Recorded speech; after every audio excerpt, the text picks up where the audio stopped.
নমস্কার। দেখুন, আজকে একটা খুব সুন্দর বিষয় নিয়ে কথা বলতে বলেছেন।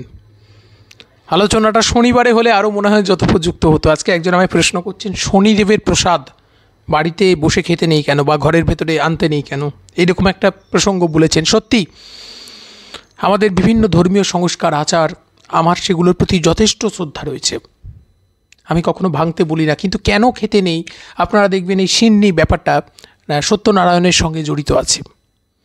নারায়ণ পুজোয় দেওয়া হয় এবং দেখা যায় যে এই শনিদেবের প্রসাদেও সিন্নি দেওয়া হয়। আসলে এই সিন্নি ব্যাপারটা কিন্তু আমাদের খুব দেশীয় পদ্ধতি নয়, এটা পরবর্তীতে আমাদের ভারতবর্ষে এসেছে। তো সেগুলো আপনাদেরকে গল্প বলবো।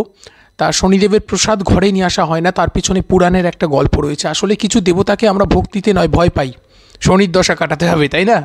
আমরা ভয়ে ভয়ে তাকে পুজো করি, কেউ ভক্তিতে, কেউ ভয়ে। বেশিরভাগ মানুষই ভয়ে শনি দেবতাকে তুষ্ট করতে চান।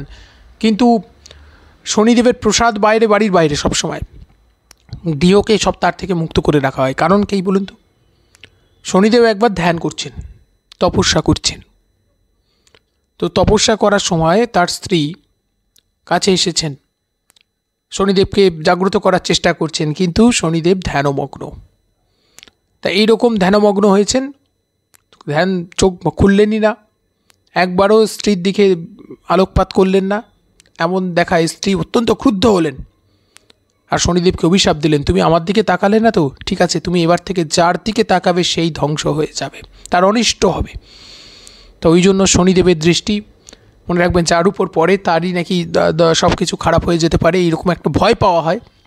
আর এই ভয় থেকেই সকলে ভাবেন যে শনিদেবের প্রসাদ বাড়িতে নিয়ে আসলে শনিদেবের দৃষ্টিপাত হতে পারে, এইরকম একটা ভয় পান। আসলে ব্যাপারটা সেই রকম নয়। এবং শনিদেবের মন্দিরও দেখবেন গৃহের মধ্যে কেউ করেন না, রাস্তার মোড়ে মোড়ে থাকে এবং শনিদেবের পুজো হয়।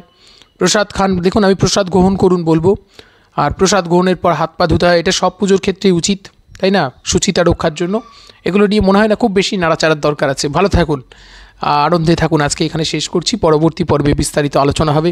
সঙ্গে থাকুন, স্বস্তি বার্তার সঙ্গে থাকুন।